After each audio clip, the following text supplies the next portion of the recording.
ಹಾಕಿ ಬಿಜೆಪಿಯ ಸಂಕೇತದ ಮಾಲೆಗಳನ್ನು ಹಾಕಿ ಅಭಿಮಾನದಿಂದ ಮನೆ ಮಾಡಿಕೊಂಡಿದ್ದೇನೆ.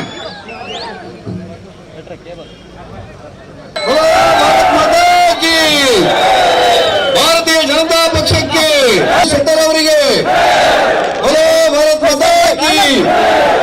ಹೆಚ್ಚು ಜಿಲ್ಲೆಗಳಲ್ಲಿ ಎಲ್ಲ ಕಡೆಗೆ ಇದೇ ರೀತಿಯಾದಂಥ ಒಂದು ಜನಬೆಂಬಲ ಸಿಗ್ತಾ ಇದೆ.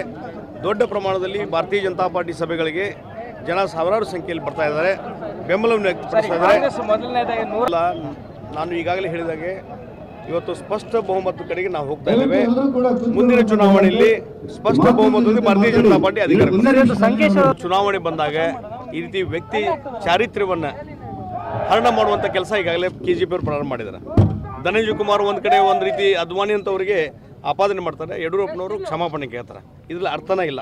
ಹೀಗಾಗಿ KJP ಅವರು ಬಹುಶಃ ಇದನ್ನೇ ಮಾಡ್ತಾ ಇದ್ದಾರೆ. ಚುನಾವಣೆಯಲ್ಲಿ ಇವತ್ತೇನೋ ಆ ಸೋಲುವಿನ ಭೀತಿ ಹಿನ್ನೆಲೆಯಲ್ಲಿ ಈ ರೀತಿ ಆಪಾದನೆ ಮಾಡುವಂಥದ್ದು ಪ್ರಾರಂಭ ಕೆಲಸವನ್ನು ಮಾಡ್ತಾರೆ. ಇವತ್ತು ಲಕ್ಷ್ಮೀನಾರಾಯಣ ಅವರು ಇಲ್ಲಿ ಶಾಸಕರು ಎಲ್ಲ ಕ್ಷೇತ್ರಗಳಲ್ಲಿ ಭಾರತೀಯ ಜನತಾ ಪಾರ್ಟಿ ಗೆಲುವನ್ನು ಸಾಧಿಸಿದೆ. ಎಷ್ಟು ನಿರೀಕ್ಷೆಗಳಿದೆ? 120ರಿಂದ 135 ಸೀಟ್ಗಳನ್ನು ನಾವು ಪಡ್ಕೊಂತೀವಿ.